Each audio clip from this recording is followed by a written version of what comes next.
Well, hello and welcome to Bobo Bun So Vintage Life. Thank you for joining me today. What I want to share with you today is some of the things that I get asked in my sewing school, Bobo Bun Sewing School, which is my real life sewing classes. I'm coming into, I think, my third year of my business now. I've been freelancing as a dressmaking teacher for about 8 or 9 years, moving over from teaching academic classes. I used to teach literature and art history, and then I moved over to teaching ex-prisoners, adults with mental health issues, and then moved over to teaching 16 to 20-year-olds who had left school, and many still couldn't read or write. They had a range of learning and behavioural issues. It was probably, other than my life now teaching dressmaking, that was one of my most rewarding things to teach. So I wanted to share with you some of the things that I get asked a lot in my sewing school, and I thought they might be handy things for you. Before I move on, I should really say what I'm wearing. I sometimes forget in my videos. This is a Gertie Charm Patterns Rita blouse that I've hacked into a dress, and I've just done slightly different sleeves. So the elastics in a channel up here with a little frill. Lots of rickrack, and then it's a full gauge skirt up, so you can see the pockets on the skirt. If I just lift them up, they're these lovely pockets here from the Butterick pattern with bows on them, and lots more rickrack. Oh, actually, yeah, all rickrack around the midriff as well. Think of this as my Dorothy dress paired with my red sandals. So I'm going to go through 5 things that get asked a lot and I love to share and help my students with. I teach 3 sewing clubs a week, and that's where students can bring any project they want. So it could be from confident beginners just starting out on their sewing journey, people wanting to have help with fitting their garments, people will be doing tailored jackets, dresses for weddings, drafting their own patterns, making patterns from something that they already love to wear. I mean, it's just endless, and I love it because I never know what I'm going to turn up and be required to help with, so that keeps me really revitalised. It's really, really interesting, and I just turn up with my hands and the encyclopedia that's in my head, unless I know that it's something I'll need help with, and then I can prepare so that I can take the right tools or equipment for them. The most commonly asked things are this: how to move a dart in a bust dart bodice, how to get a garment to properly fit you, how to know which fabric to buy for a project. You know, there's a lot of fear in understanding the types of fabric that we would use for a project, and confusion is another one. Saying this pattern doesn't make any sense, I can't follow the instructions, I don't like those sleeves, or I don't like that skirt, you know, what do I do? But I don't know what I want to sew, you know, I'm not sure what will suit me. Those all come under the same sort of pattern confusion heading. And the last one is don't ask Lisa, because she'll always give you something that's quite tricky to do, and sometimes I'd rather just bodge it. So I'm going to go through each of those things. The first one, I'll show you how to move a bust dart up or down. Another thing that I get asked how to do quite often in my sewing school, which is my real life classes, and I've also shown my patrons in Bobo Bun's Sewing Club how to do this manoeuvre when they're making their toiles and adjusting their bodices for fitting, is how to move a bust dart up or down. The purpose of a bust dart is to curve the fabric so that it fits around our bust. So there's no point having that curve way below our bust or up in our armpits. We actually need it pointing to our bust apex. So we need to move that bust dart. The first thing you need to do is to find out where your bust apex is, either by measuring from your shoulder to your bust apex, or laying the pattern on you and putting a cross where you want that, you know, where your apex is. I've just marked one there which corresponds with where this dart is. But say our bust apex is here, where the red mark is, it could just as easily be up here. We would move it up or down accordingly. Okay, what we need to do is first of all draw a right angled line. So right angles from the fold, this is the fold, or there'll be the grain line. And I'm going to draw where the original bust dart is. So we've got the starting point, we know where we started from.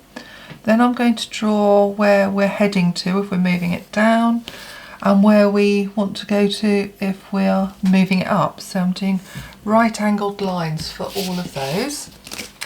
Then you draw a box around your dart so that you can cut it out and slide it down this line. It's really that simple. So what I'm going to do now, draw my box. I'm going to cut out my dart.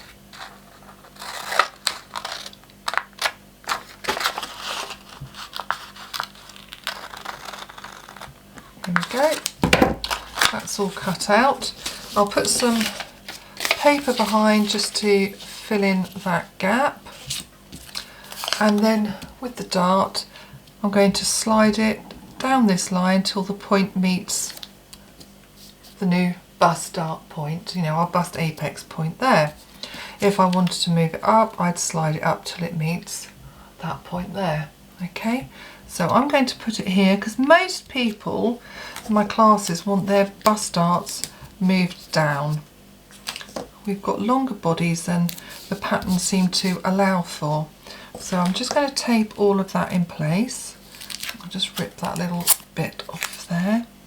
Now the other thing, because we've moved this down, it's too close now to that waist bust dart. So if you measured the distance between both, you want to make sure that same distance that the original distance was is between both of them. And then find the centre line on your dart and then measure down that line the same distance, make a dot, and then you can draw in your new shorter dart, like so. If you raised it, you would be drawing that line up and raising that dart so it would come to there, okay? Because your bust dart, this one, would be up here. The other thing you need to do is to balance off your pattern. So I would just make sure that these points all match in. So I think I'll just draw that line in, just shaving off that little bit there, and there'll be a little bit here that we would need to add in. So you just balance up or true your pattern again. So that's how you move a bust dart up or down. A really, really handy little thing to know how to do. The next question I get asked a lot is, which size do I choose to make my pattern from? And a lot of my students have done my fitting course, and if they haven't, then I will take them through so they understand the measurements that you need and how you relate them into a pattern. And the most important thing to know is that the body measurements on a pattern are just the starting point. There are actual body measurements, but they are not the size of the finished garment. That garment will have wearing ease included in it, but also design ease. So if it's a tightly fitted garment, it won't have much design ease. It will just have the wearing ease. And as it gets looser and more flowy, it will have more design ease included in it. So you have to consider these factors when you're choosing the finished size that you want for your garment. A lot of indie patterns, they will have the body measurements and then they'll have the finished measurements below. On the Big 10, you know, all the McCalls, Vogue, Butterick, Simplicity, you'll have to go to the tissue paper, and you will always find these on the front pieces of the tissue paper. So by the bust, by the waist and by the hip will be the finished measurements, and that's what those numbers mean. So for example, I'll just pick numbers out of the air, but my high bust measurement is 36, my full bust is 39. So I always make a garment based on my high bust measurement, and I will do a full bust adjustment if needed. So I'll be looking for this size. and in the bust finish measurements. Now if the finished bust measurement for something I want fitted says it's 43 inches, that's a difference from 36 to 43 of 7 inches. Let's double check that in my brain. Yeah, 7 inches. That's far too big. So I would then size the garment down. I would go down to a different body size. Does that make sense? So you choose the size that you're going to make, not determined by your body measurements. They're the starting point for finding the right pattern size to cut out. And you may need to grade between sizes, which I do and majority of people do. We're not just all in one column. Very few people are, and you're lucky if you are that person. Now in terms of knowing what fabric to use, patterns will suggest suitable for these type of fabrics on the back of the pattern envelope. What do you do if you don't have a good knowledge of fabrics? Well, I'd suggest if you can go to a proper fabric shop, get samples, take photos of the descriptions and label them up when you come home, so that you've got lots of different fabrics from Pontoroma, silk jersey, wools, gabardines, twills, denims, viscose, rayon. You've just got lots of different samples. You can feel how they behave. In the fabric shop, they'll hopefully have a long mirror. Mine does. So I'll take the bolt, and I'll do this because I want to know, like clothes shopping, if that fabric's going to work. The colour suits me, the print looks right. How will it look draped out if it's a dress? So I'll take the roll and I'll hold it in front of me, but you can also tell how it drapes. If it's a bias cut skirt, how's it going to drape on the bias? How will it behave? So that's a really good tip, to take it to the mirror and just play around with it. Also, take it by the natural light at the front of the shop so you can see, because sometimes the colours look different towards the back of the shop where it's darker than near natural sunlight. If you're buying online, then get samples. That's the only way, and I'd say be brave. Before I started using silks and more slippery fabrics many years ago, I just decided I was going to build up my fabric knowledge and sew lots of garments with fabrics that I hadn't tried before, and then I would learn how to sew with those fabrics, and also being aware that the finer the fabric, using sharps needles. If you're using heavyweight fabric, denim needles, use a walking foot if it's slippery or it's thicker. Just using the right needles, the right feet, the right thread, and explore, have fun. Now in terms of pattern confusion, patterns really don't always explain things in a great way. There's one pattern company, it's rather a well-known pattern company, that I'm not a fan of.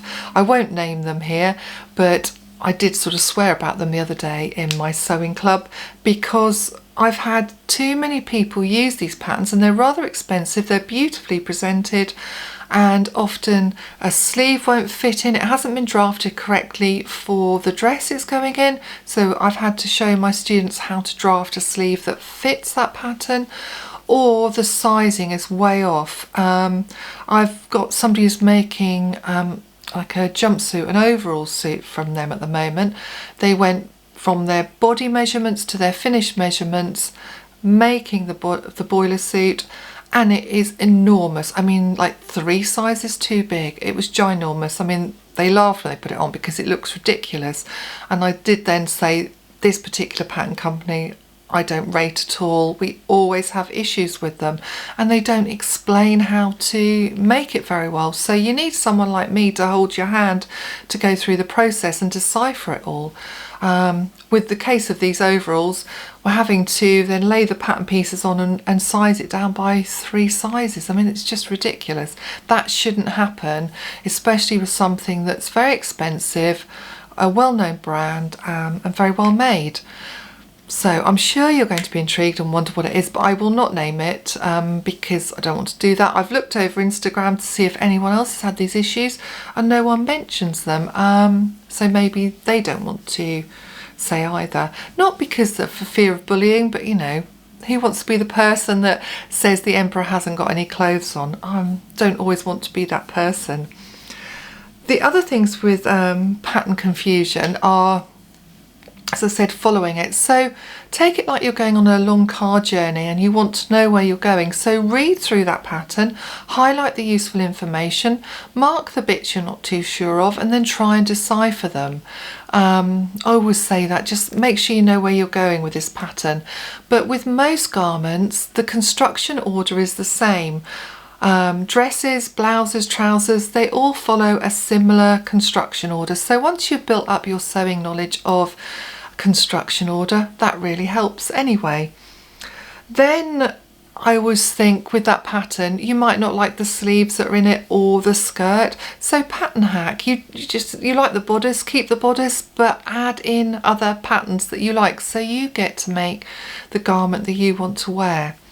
And before you start sewing, if that doesn't have, if that dress, say, or skirt doesn't have pockets in it, do you want inseam pockets? Do you want to make patch pockets? The zip's at the back, but the opening is big enough to get your head through. Do you prefer a side zip so it's easier to get in and out of your dress? Do you want to have the facings, or do you want to fully line your bodice and fully line your skirt? Do you want to underline it because it's see-through? So many choices you can make. If it's a jacket, are you going to line that jacket, or are you going to do French seams or flat felled seams or bound Hong Kong seams? So these are all decisions that you need to make before you sew, deciding on the type of finish and the extras you want in your garment. Now, the fifth thing I want to say is something they all teased me about the other week, when someone had a really tricky issue with what they were sewing and they asked for my help, and then I said what they needed to do and they groaned. They were, "Oh, I knew you were going to give me the really hard to solve. I wanted something quick and easy."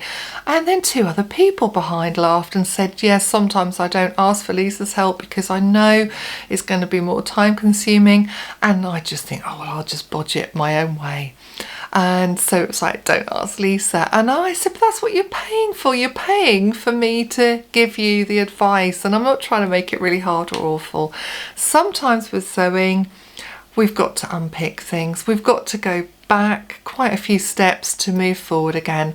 And if you want a well-sewn garment that's going to last and that you're going to wear and enjoy, you're going to have to do these things, because they will be the wardrobe pieces that you won't reach for. They will stay in your cupboard and you just don't like them, or you think, I'm not happy with how that's sewn. I hope you found that useful, hearing some of the top things that come up in my sewing club and how I help people, give them answers. If you would like any more sewing tips, then please let me know in the comments below, because I'm always happy to help. Even better, please pay a visit to my Patreon at Bobo Bun's Sewing Club, where all of these things will be covered. I've either covered them in past projects or they will be coming up in future. I cover all sorts of sewing skills, tips, fitting tips, we do pattern cutting, I design patterns for my Patreons to make, and then there's the culture chats and visual inspiration. There's so much over there to enjoy. I start with a bottom tier of £3.50, and that's called Daisy, after my grandmother and my little black cat, who I had many years ago and named after my nanny Daisy. With Daisy you can access my monthly culture chats, Bobo Bun's Break Time News, where I talk about that month's theme or project, fashion history, literature, art, films, period dramas, you name it, it all gets covered, and I absolutely love putting those together for my Patreons. On the second tier, Bunty, you'll gain access to Bobo Bun's Break Time News plus the project of the month. On the third tier, and my most popular tier, Tuppence, you get Bobo Bun's Break Time News, the project of the month, you get visual inspiration, you get behind the scenes access, and you also get announcements and polls. And on my top tier, Trixie, they get everything that I've already described to you plus a bonus project. They get an extra project.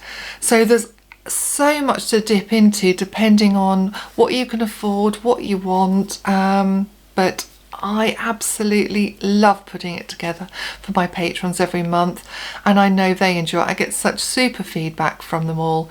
It's a really, really fun place to be. So I get my fix of inspiring and supporting people, my love of teaching, my joy at seeing what everyone creates and seeing how far people come. It makes me so proud of them all, and I get that in real life and online through Patreon. So I shall say goodbye to you now. If you don't already subscribe, then please do, so you don't miss out on my videos. Chat below in the comments and then I can talk back with you.